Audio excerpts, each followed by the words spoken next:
Shalom jemaat Tuhan, kembali lagi kita berjumpa di ibadah tengah minggu. Mari saya undang jemaat Tuhan untuk menyiapkan hati dan pikirannya untuk mendengarkan firman Tuhan. Sebelum kita mendengarkan firman, mari kita angkat pujian arti kehadiran-Mu.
Shalom Bapak Ibu, Saudara yang kekasih, kita bertemu lagi di dalam ibadah tengah minggu.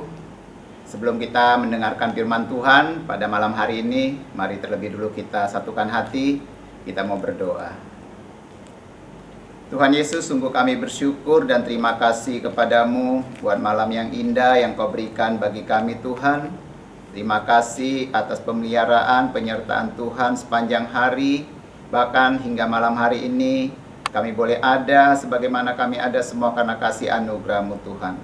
Terima kasih Tuhan, kami mau siapkan hati kami mau buka telinga kami untuk mendengarkan sebagian dari renungan firman-Mu Tuhan. Biarlah firman-Mu memberikan kekuatan kami, mengingatkan kami dan menyadarkan kami akan segala kesalahan dosa yang kami lakukan Tuhan. Terima kasih Tuhan Yesus, berbicaralah Engkau pada malam hari ini bagi kami semua, karena kami siap mendengarkan firman-Mu. Hanya di dalam nama Tuhan Yesus, kami berdoa dan bersyukur. Haleluya. Amin. Shalom Bapak Ibu Saudara yang kasih. Kita akan dengarkan firman Tuhan pada malam hari ini yang terdapat di dalam Kitab Hakim-Hakim pasal 6. Sebenarnya ayat ini kita baca keseluruhan, tapi karena begitu panjang, saya akan baca sampai dengan ayat 15. Demikianlah firman Tuhan.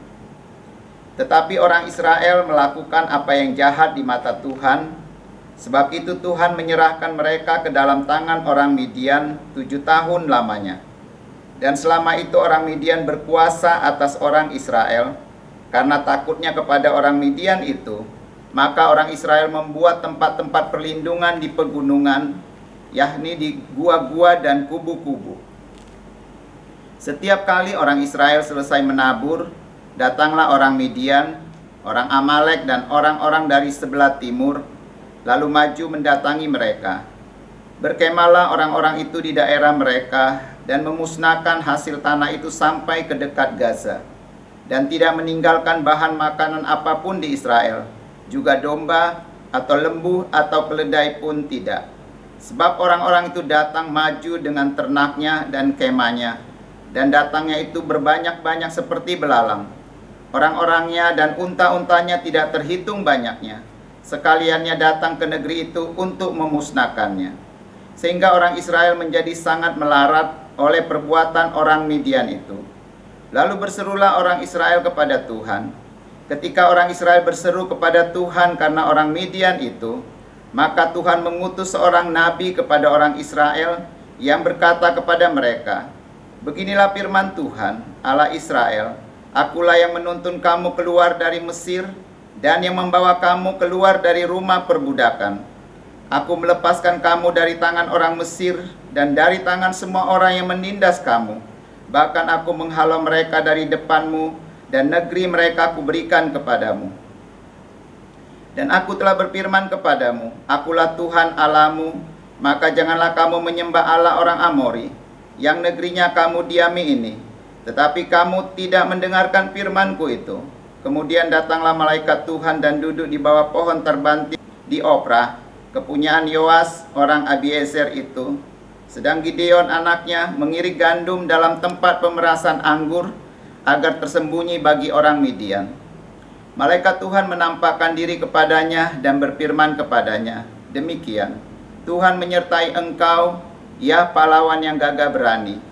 Jawab Gideon kepadanya, ah Tuanku, jika Tuhan menyertai kami, mengapa semua ini menimpa kami? Di manakah segala perbuatan-perbuatan yang ajaib yang diceritakan oleh nenek moyang kami kepada kami, ketika mereka berkata, bukankah Tuhan telah menuntun kita keluar dari Mesir? Tetapi sekarang Tuhan membuang kami dan menyerahkan kami ke dalam cengkraman orang Midian. Lalu berpalinglah Tuhan kepadanya dan berfirman, pergilah dengan kekuatanmu ini, dan selamatkanlah orang Israel dari cengkraman orang Midian. Bukankah aku mengutus engkau? Tetapi jawabnya kepadanya, ah Tuhanku, dengan apakah akan kuselamatkan orang Israel? Ketahuilah kaumku adalah yang paling kecil di antara suku Manasye, dan aku pun seorang yang paling muda di antara kaum keluargaku. Sampai sini aja kita baca, nanti Bapak Ibu Saudara yang kekasih boleh baca di keseluruhan dari Hakim-Hakim pasal 6 ini. Dari pembacaan firman Tuhan yang kita baca tadi, di situ diceritakan bagaimana bangsa Israel mengalami tekanan, mengalami penderitaan karena dikuasai, dibawa kekuasaan orang Midian.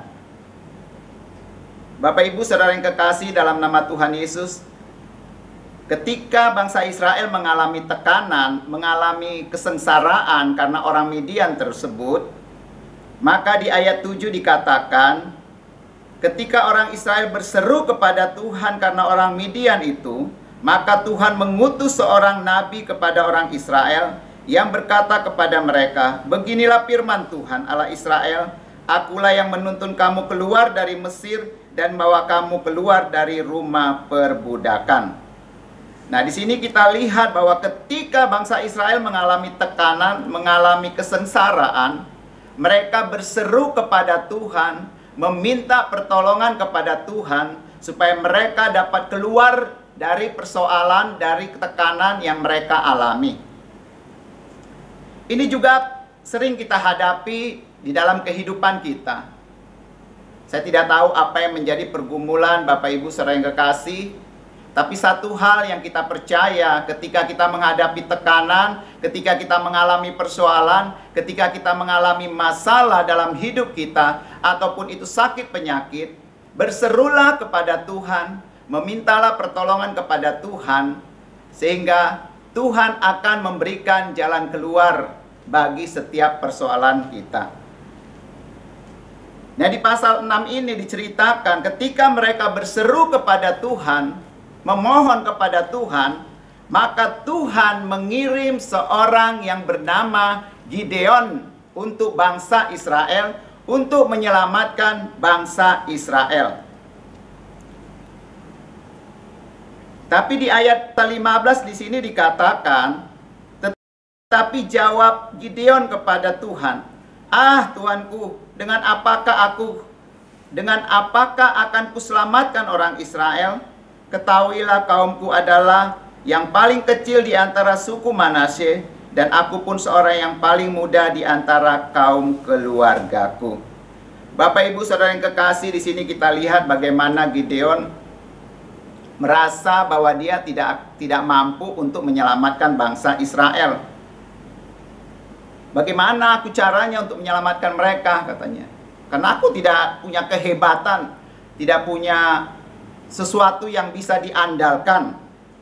Nah, Bapak Ibu Saudara yang kekasih, dari pasal 6 ini kita bisa melihat ada sikap yang menarik dari Gideon. Itulah yang menyebabkan Tuhan memilih Gideon untuk menjadi penyelamat atas bangsa Israel. Yaitu di ayat tadi ayat 15 yang kita baca, di situ kita melihat ada sikap rendah hati yang dimiliki oleh Gideon. Dia tidak mengandalkan kekuatannya, dia tidak mengatakan bahwa dia hebat, tapi dia di sini dikatakan, "Ah Tuhan, dengan apa aku menyelamatkan orang Israel?" Bapak Ibu saudara yang kekasih dalam nama Tuhan, Gideon merasa tidak punya kemampuan apa-apa untuk menyelamatkan bangsa Israel. Itulah sebabnya dia berkata, "Ah Tuhanku, dengan apakah akan kuselamatkan orang Israel?" Bahkan lebih lanjut lagi Gideon berkata kepada Tuhan bahwa sukunya pun adalah yang paling muda di antara kaum keluarganya. Nah, dengan mengatakan hal tersebut, di sini kita melihat bahwa Gideon berusaha menyatakan bahwa dia bukan siapa-siapa bagi bangsa Israel. Namun kita lihat bahwa Tuhan tidak pernah memandang rupa siapapun kita. Kalau Tuhan mau memakai seseorang, dia bisa pakai siapapun. Baik engkau yang mungkin tidak punya pengetahuan apa-apa, tapi Tuhan lebih tahu dari kedalaman hati kita, dan dia lebih tahu siapa yang layak dia pakai. Di sini kita melihat bahwa Gideonlah dipilih Tuhan untuk menyelamatkan bangsa Israel. Tuhan akan memakai orang yang tak ada apa-apanya di pandangan dunia ini. Kalau kita melihat, kalau dunia kan melihat kehebatan dari seseorang untuk dipakai untuk di dalam suatu pekerjaan, pastilah dia harus punya skill yang luar biasa. Atau dilihat tampangnya, rupanya gitu ya. Tapi di sini Tuhan tidak melihat itu. Tuhan lebih jauh lagi melihat sampai kedalaman hati daripada seseorang. Nah, ketika kita melihat seorang pemimpin dari bangsa Israel, yaitu Daud, dipilih bukan daripada kehebatan dia, tapi dilihat dari sikap hidupnya di dalam kehidupan Daud. Walaupun dia masih muda, Tuhan tahu mana yang harus dipilih untuk memimpin bangsa Israel. Bapak Ibu Saudara yang kekasih dalam nama Tuhan Yesus,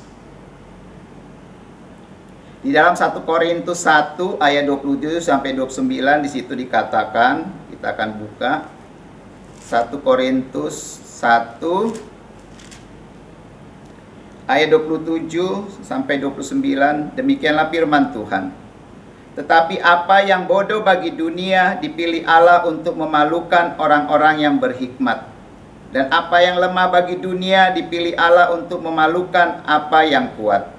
Dan apa yang tidak terpandang dan yang hina bagi dunia dipilih Allah. Bahkan apa yang tidak berarti dipilih Allah untuk menyediakan apa yang berarti. Jadi Bapak Ibu Saudara yang kekasih, kita tidak perlu merasa hebat dan sombong, karena Tuhan tidak pernah memakai kita karena kehebatan kita. Justru orang sombong dan merasa hebat akan dijatuhkan Tuhan. Jadi siapapun engkau, apapun jabatanmu, apapun yang kau lakukan mungkin dianggap orang tidak berarti. tapi biarlah itu di pandangan Tuhan itu sangat berarti. Di dalam Amsal pasal 16 ayat 18 di situ dikatakan, kecongkakan mendahului kehancuran dan tinggi hati mendahului kejatuhan. Oleh sebab itu Bapak Ibu saudara yang kasih, mari kita harus merendahkan hati kita di hadapan Tuhan. Kita jaga kehidupan kita supaya kita tidak sombong dengan apa yang sudah kita miliki. Mungkin kau mempunyai segala-galanya dalam hidupmu, tapi harus kita tahu bahwa semua yang kita miliki adalah berkat daripada Tuhan. Apapun statusmu, kekayaanmu, apapun jabatanmu dan kehebatanmu, mari kita merendahkan diri di hadapan Tuhan. Karena Tuhan lebih melihat sampai kedalaman hati kita. Nah, yang kedua Bapak Ibu saudara yang kekasih, kita melihat di dalam Hakim pasal 6 ayat 17. Di sini dikatakan, maka jawabnya kepadanya, jika sekiranya aku mendapat kasih karunia di matamu, maka berikanlah kepadaku tanda bahwa engkau sendirilah yang berfirman kepadaku. Bapak Ibu saudara yang kekasih, ketika Tuhan mengutus Gideon, Gideon itu tidak langsung menerima begitu saja. Di ayat tadi yang kita baca di sini kita melihat bahwa Gideon meminta suatu tanda apakah itu benar-benar dari Tuhan.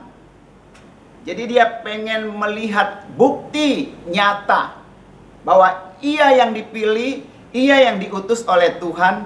Makanya dia meminta kepada Tuhan suatu tanda.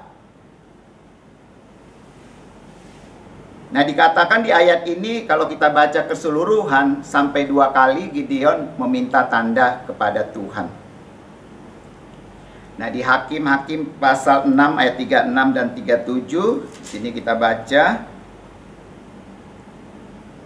Kemudian berkatalah Gideon kepada Allah, jika engkau mau menyelamatkan orang Israel dengan perantaraanku, seperti yang kau firmankan itu, maka aku membentangkan guntingan bulu domba di tempat pengirikan. Apabila hanya di atas guntingan bulu itu ada embun, tetapi seluruh tanah di situ tinggal kering, maka tahulah aku bahwa engkau mau menyelamatkan orang Israel dengan perantaraanku, seperti yang kau firmankan. Nah, di sini kita melihat kan bahwa Gideon itu meminta suatu tanda dari Tuhan, bukti bahwa benar nggak saya yang dipilih. Jangan sampai Gideon salah. Ketika Tuhan berseru, dia salah melangkah. Jadi di sini kita melihat Gideon meminta bukti dari Tuhan yang nyata dia lihat, supaya dia dengan yakin bahwa Tuhan yang mengutus dia untuk menyelamatkan bangsa Israel. Nah, di ayat 39 di situ lalu dikatakan, lalu berkatalah Gideon kepada Allah, janganlah kiranya murkamu bangkit terhadap aku apabila aku berkata lagi sekali ini saja, biarkanlah aku satu kali lagi saja mengambil percobaan dengan guntingan bulu itu. Sekiranya yang kering hanya guntingan bulu itu, dan di atas seluruh tanah itu ada embun. Nah, di sini kita melihat ya, Gideon sudah dikasih tanda sama Tuhan, tapi dia pengen lagi bukti lagi, supaya meyakinkan dirinya lagi. Tapi Tuhan kita Tuhan yang penuh kesabaran ya. Dia tidak marah ketika Gideon berkata, aku meminta lagi, katanya kan. Janganlah kiranya murkamu bangkit terhadap aku apabila aku berkata lagi sekali ini saja. Biarkan aku satu kali lagi saja mengambil percobaan dengan guntingan bulu itu. Jadi minta lagi Gideon suatu tanda kepada Tuhan. Nah, Tuhan kita adalah Tuhan yang penuh dengan sabar. Dia ketika Gideon meminta lagi, Tuhan memberikannya kepada Gideon. Nah, bukankah kita lihat ya, kalau kita baca Alkitab, suatu kisah tentang Abraham ketika Sodom dan Gomora mau dimusnahkan, Abraham berbincang kepada Tuhan, memohon kepada Tuhan supaya Sodom dan Gomora jangan dimusnahkan kalau ada 50 orang percaya. Tapi ternyata tidak ada. Dan Abraham meminta lagi, memohon kalau ada 30, 20, 10. Ternyata tidak ada. Akhirnya Tuhan memusnahkan Sodom dan Gomora, tapi yang diselamatkan adalah keluarga dari Lot. Bapak Ibu Saudara yang kekasih dalam nama Tuhan, harusnya hal inilah yang kita lakukan sebagai anak-anak Tuhan. Ketika kita mau melakukan sesuatu, kita datang kepada Tuhan, meminta kepada Tuhan, berseru kepada Tuhan, biar kehendak Tuhan yang dinyatakan, bukan karena keinginan kita ingin berbuat sesuatu. Kami pernah membuka sesuatu usaha begitu, lalu saya berkata kepada istri saya supaya kita harus berdoa terlebih dulu.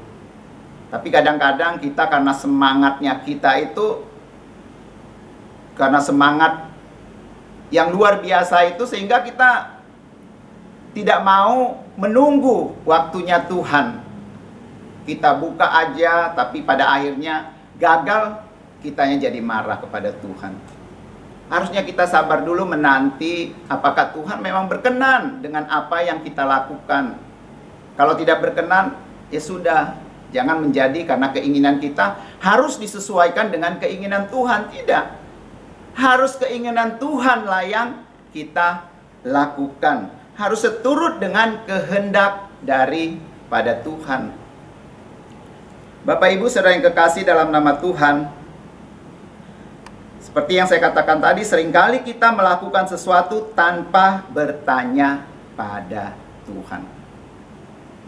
Nah, di dalam 2 Tawarik ada satu kisah di situ. Mungkin ini kisah udah familiar. Seorang raja ketika dia diserang oleh musuh, terlebih dulu apa yang dilakukannya? Dia bertanya kepada Tuhan. Dia tanya, Tuhan, apa yang harus aku lakukan? Ini musuh sudah mengepung, sudah banyak datang untuk menyerang kerajaanku. Tapi dia datang kepada Tuhan, bertanya kepada Tuhan. Tuhan memberikan solusi. Sehingga kerajaan mereka menang di dalam pertempuran. Menangnya juga bukan karena berperang mengandalkan kekuatan pasukannya. Secara logika tidak masuk akal. Tapi firman Tuhan katakan di dalam 2 Tawarik 20 di situ bahwa kemenangan Raja Yosafat adalah ketika mereka memuji, memuliakan nama Tuhan. Itu sangat luar biasa Bapak Ibu Saudara yang kasih. Jadi apapun yang menjadi rencanamu dalam kehidupanmu, apapun yang ingin kau lakukan, mari datang kepada Tuhan. Minta petunjuk kepada Tuhan. Apakah keinginan kita ini sesuai dengan apa yang maunya Tuhan? Kalau tidak sesuai, ya udah kita diam saja, jangan marah, tanya lagi. Atau seperti Gideon, meminta satu tanda supaya kita lebih yakin. Kadang-kadang kita kurang yakin ya. Kadang-kadang hati nurani kadang-kadang berbicara, ini dari Tuhan apa bukan? Kadang-kadang dari Tuhan tidak kita lakukan. Yang nggak dari Tuhan, nah kita lakukan sehingga salah jalan. Jadi kita harus dengar-dengaran kepada Tuhan, apa rencana Tuhan dalam kehidupan kita semua. Bapak Ibu Saudara yang kekasih, Gideon di sini benar-benar dia mengandalkan Tuhan dalam hidupnya. Ia tidak mau melangkah tanpa penyertaan Tuhan. Ia tidak mau melangkah sesuai dengan keinginan hatinya. Oleh karena itu, makanya Gideon berkali-kali meminta tanda dari Tuhan untuk membuktikan benar-benar Tuhan yang akan mengutus dia untuk menyelamatkan bangsa Israel. Ketika kita minta berkali-kali terus-menerus, Tuhan tidak marah. Tuhan kasih kesempatan bagi kita. Nah, di dalam pasal 7, Bapak Ibu Saudara yang kasih, kita melihat di situ bagaimana ketika Gideon mengusir musuh-musuhnya dengan pasukan hanya dengan 300 orang saja, dia dapat meraih kemenangan. Bapak Ibu Saudara yang kekasih dalam nama Tuhan Yesus. Jadi, jangan pernah kita melangkah tanpa meminta penyertaan Tuhan. Apabila kita melangkah tanpa meminta penyertaan Tuhan, maka kesulitan-kesulitan akan ada pada kita. Namun sebaliknya, ketika Tuhan menyertai langkah kita, maka kita akan hidup di dalam kemenangan-kemenangannya. Bapak Ibu Saudara yang kekasih, biarlah renungan firman Tuhan malam hari ini menyadarkan kita, mengingatkan kita kembali bahwa apa yang kita miliki, apa yang kita punya, bukan karena kehebatan kita, bukan karena kekuatan kita, tapi semuanya karena Tuhan. Dan biarlah kita di dalam segala sesuatu yang kita inginkan, kita rindukan, biarlah kita tanya kepada Tuhan, mengandalkan Tuhan, minta kepada Tuhan supaya apa yang menjadi kerinduan itu sesuai dengan kehendak Tuhan, sehingga kita tidak mengalami kesulitan-kesulitan, bahkan kita meraih kemenangan karena Tuhan Yesus ada di pihak kita. Amin. Bapak Ibu, mari kita tundukkan kepala, kita mau berdoa. Sekali lagi Tuhan, kami sungguh bersyukur dan terima kasih kepadamu. Kalau malam hari ini kami boleh mendengarkan sebagian daripada firman-Mu Tuhan. Biarlah Tuhan apa yang sudah kami terima malam hari ini memberikan kekuatan bagi kami. Menyadarkan kami bahwa apapun yang kami miliki semua adalah daripada Engkau. Bahkan kemampuan yang Kau berikan bagi kami Tuhan, semua karena pemberian daripada-Mu ya Tuhan. Ajar kami semua untuk merendahkan diri kami di hadapan-Mu. Kami tidak sombong dengan kehebatan kami, kemampuan kami, bahkan kekayaan kami. Karena semuanya berasal daripada Engkau Tuhan. Dan biarlah kami semua Tuhan Yesus mau menyerahkan seluruh kehidupan kami kepada Engkau. Kami mau datang mengandalkan Tuhan dalam setiap hal dalam hidup kami. Kami mau meminta bahwa apa yang Tuhan beri itu adalah berasal daripada Engkau, bukan karena kehebatan kami. Terima kasih Tuhan. Berkati umat-Mu Tuhan dimanapun mereka berada. Ketika mereka mengalami masalah, ketika mereka mengalami pergumulan, mungkin berat bagi mereka Tuhan. Tapi kami percaya Tuhan Yesus, ketika kami berseru kepada Tuhan, ketika kami menaruh, mengandalkan Tuhan dalam hidup kami mendapatkan kekuatan baru. Bahkan kami mendapat jalan keluar dalam setiap pergumulan kami Tuhan. Terima kasih Tuhan Yesus. Berkati umat-Mu yang mendengarkan firman-Mu. Bahkan umat-Mu dimanapun mereka berada saat-saat ini Tuhan, Engkau beri kekuatan bagi mereka, supaya iman mereka semakin teguh di dalam Engkau Tuhan. Terima kasih Tuhan, terima kasih Tuhan Yesus. Jikalau ada yang sakit malam hari ini, Engkau jamah di dalam nama Tuhan Yesus. Yang susah Engkau berikan penghiburan Tuhan. Yang lemah Engkau beri kekuatan Tuhan Yesus. Terima kasih Tuhan, terima kasih. Terpujilah nama-Mu Tuhan. Di dalam nama Tuhan Yesus, kami berdoa dan kami mengucap syukur. Haleluya. Amin. Mari Bapak Ibu saudara yang kasih, kita semuanya bangkit berdiri. Kita akan akhiri renungan ibadah tengah minggu pada malam hari ini. Mari kita angkat kedua tangan kita di hadapan Tuhan. Terimalah segala berkat dari Allah Bapa kita di surga, cinta kasih dari Tuhan kita Yesus Kristus, persekutuan dari Allah Roh Kudus yang akan menyertai kita, memampukan kita mulai saat malam hari ini sampai selama-lamanya. Di dalam nama Tuhan Yesus, mari yang percaya diberkati katakan, amin. Tuhan Yesus memberkati. Allah